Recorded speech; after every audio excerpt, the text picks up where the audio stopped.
আসসালামু আলাইকুম। কেমন আছেন আপনারা সবাই? আশা করছি সবাই ভালো আছেন। এই ছবিটা একটা আপু দিয়ে বলেছিলেন এই শাড়িটা তৈরি করে দিতে। তো ভাবলাম যে এটার রিক্রিয়েট ভিডিওটা আপনাদের সাথে শেয়ার করি। শাড়িটা সেম টু সেম বানাতে পেরেছি কিনা আপনারা দেখেই কিন্তু জানাবেন। তাহলে দেরি না করে মূল ভিডিওতে যাওয়া যাক। শাড়ির বর্ডারটা খুবই চওড়া করে করা ছিল, তো এখানে আমি 5টা ডাইস নিয়েছি যেটা কিনা বর্ডারের জন্য ইউজ করব। তো এখানে কিন্তু আমি পেস্ট এবং হোয়াইট এই দুইটা কম্বিনেশনে কাজ করছি, যেহেতু শাড়িটার মধ্যেও পেস্ট এবং হোয়াইট কালারের কম্বিনেশনে করা। সো এখানে বর্ডারের জন্য আমি 5টা ডাইস বেছে নিয়েছি। সম্পূর্ণ বডিতে থাকবে এই ছোট ফুল, আর এই ডাইসটা সিঙ্গেল থাকবে আঁচলের জন্য। তো মোটামুটি আমার ডাইসগুলো সিলেক্ট করার পর আমি এগুলোকে পানিতে ভিজাতে দিয়ে দিয়েছি। এরপর আমি কাপড় নিচ্ছি। কাপড়টা এখানে আমি নিয়েছি সেমি মসলিন। আপনারা চাইলে কিন্তু সুতি কাপড়ের মধ্যেও করতে পারেন, সুতি কাপড়ে আরও বেশি কালারটা বেশি ফুটে উঠবে। তো এখানে যেহেতু আমি সেমি মসলিন কাপড়ে করছি তাই কালারটা একটু হালকা দেখাচ্ছে, কিন্তু রিয়েলে কিন্তু আর একটু গাঢ়। তো এখানে প্রথমে কাপড়টা আমি যেখানে কাজ করব এটাতে ভালোভাবে ছড়িয়ে নিব।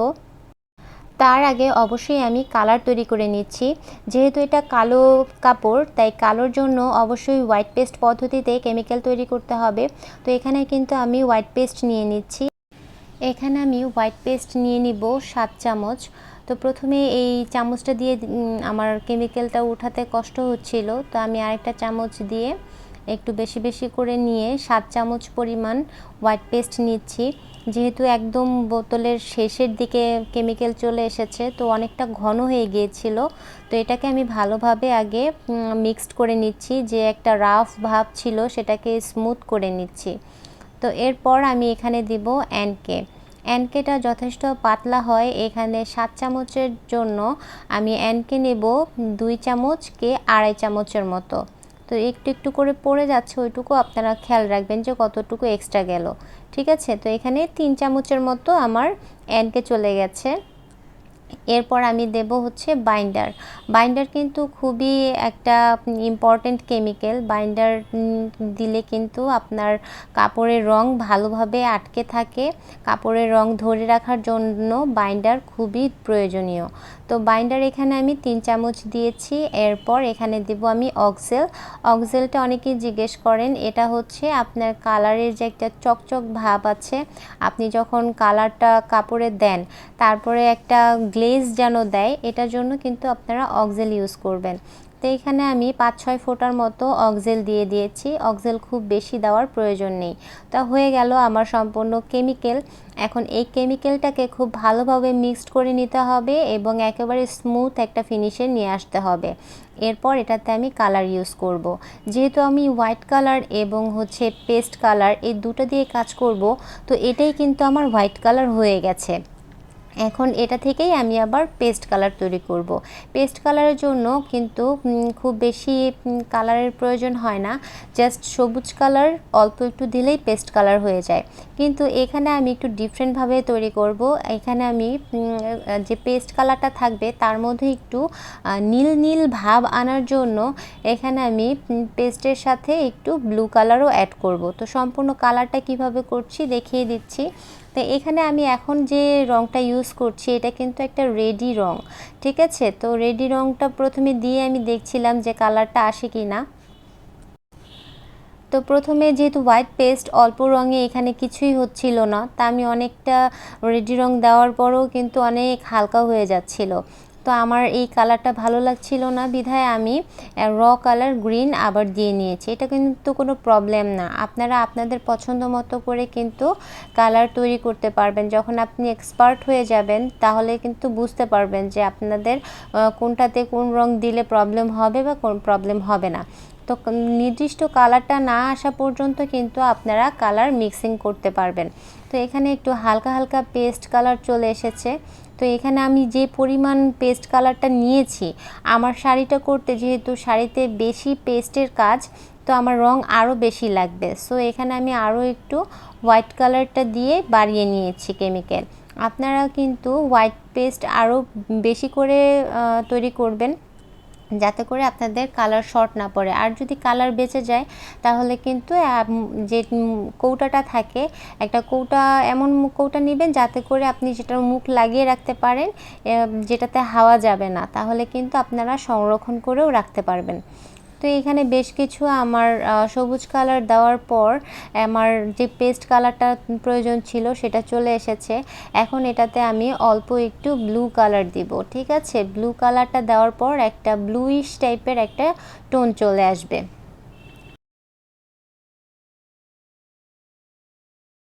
খুব ভালোভাবে কালারটা আপনারা মিক্স করে নেবেন।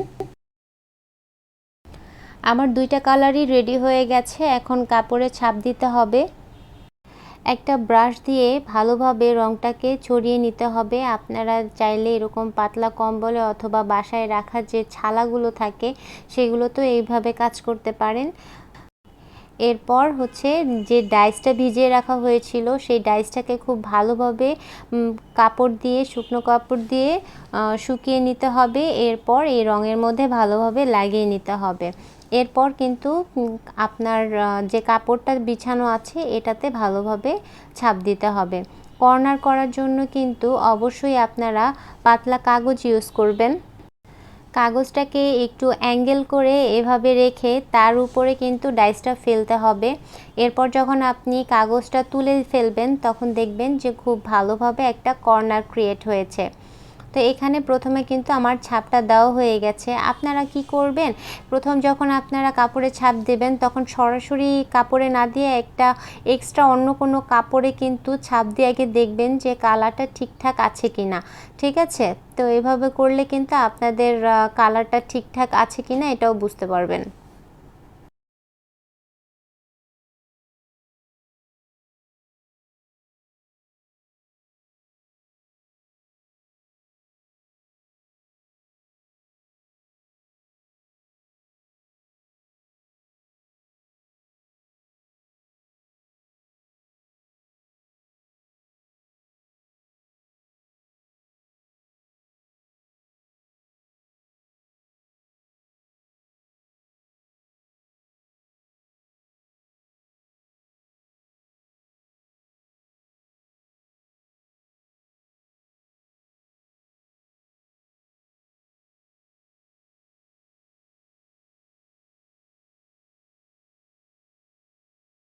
এই সাইডের রং ভালোভাবে শুকিয়ে যাওয়ার পর এখানে কাগজটা ঠিক একইভাবে অ্যাঙ্গেলে রেখে তারপর আবার ডাইসটা দিয়ে ছাপ দিতে হবে।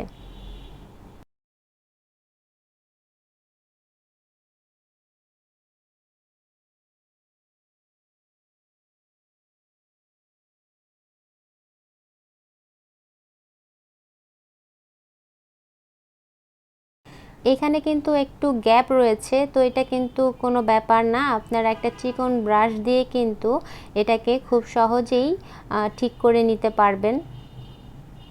তো এভাবে কিন্তু আপনাদের কর্নারটা খুবই পারফেক্ট চলে আসবে।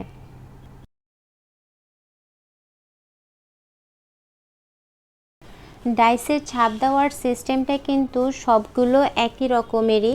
সো এখানে আমি একটু ফাস্ট ফাস্ট আপনাদের দেখিয়ে দিচ্ছি, জাস্ট কিভাবে করা হয়েছে সেই প্রসেসটা যেন আপনারা বুঝতে পারেন। এখন এখানে অন্য আরেকটা ডিজাইনের ডাইস দিয়ে একই কালার পেস্ট দিয়ে আবার ছাপ দিয়ে নিচ্ছি। আর আপনারা কিন্তু অবশ্যই ডাইসের সাথে রং নেওয়ার পর আবার ব্রাশ দিয়ে কম্বলটার উপরে ভালোভাবে রংটা লাগিয়ে নেবেন। তো এতে করে কিন্তু আপনাদের ডাইসে ভালোভাবে রং লাগবে এবং কাপড়েও রং ভালো লাগবে। তো এখন আমি আবার হোয়াইট কালার দিচ্ছি। এখানে একটা যে ডাইস নিয়েছি সেটা একটু চওড়া হবে। সম্পূর্ণ কাজটাই আপনারা একটু ধীরে সুস্থে করবেন যাতে করে আপনাদের কাজটা নিখুঁত হয়। আমার কিন্তু ডাইসের কোনো জায়গাতেই কিন্তু ছাপ বসেনি, এরকম হয়নি। অনেকের ক্ষেত্রেই দেখা যায় যে আপু কাপড়ের ভিতরে ছাপ দেওয়ার সময় কোথাও রং লাগে আবার কোথাও লাগে না, এরকম হয়। সেটা কিন্তু সম্পূর্ণই আপনাদের কালার যে আপনারা তৈরি করছেন, যে কেমিক্যালটা তৈরি করছেন সেটা যদি পারফেক্ট না হয় বা আপনারা যদি ডাইসটা কাজটা শুকিয়ে তারপরে শুকানো অবস্থায় কাজ করেন, মানে না ভিজিয়ে যদি কাজ করেন, তারপর আপনাদের যে বেড থাকে সেই বেডটা যদি ঠিকঠাকভাবে না তৈরি করে তারপরে কাজ করেন, এই ধরনের প্রবলেমগুলো তখন হয়। তো আপনারা অবশ্যই কিন্তু একটু খেয়াল রেখে তারপরে কাজ করবেন।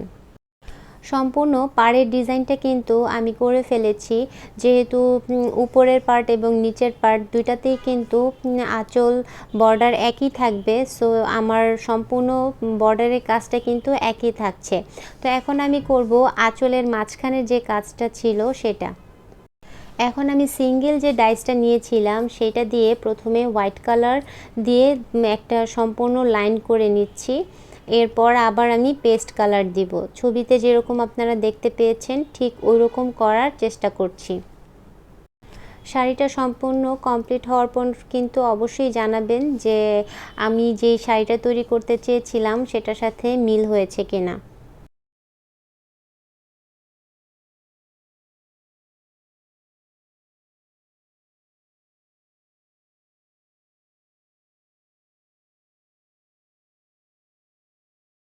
আঁচলটা সম্পূর্ণ ভরাটভাবে কিন্তু করে ফেলেছি। এখন বডির কাজটা করব।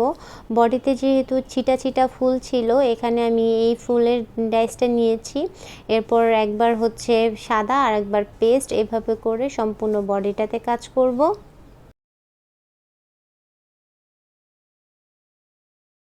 সম্পূর্ণ বডিটা কিন্তু এরকম কাজ চলে আসবে। তো দেখুন আমার কিন্তু শাড়ির কাজটা কমপ্লিট হয়ে গেছে।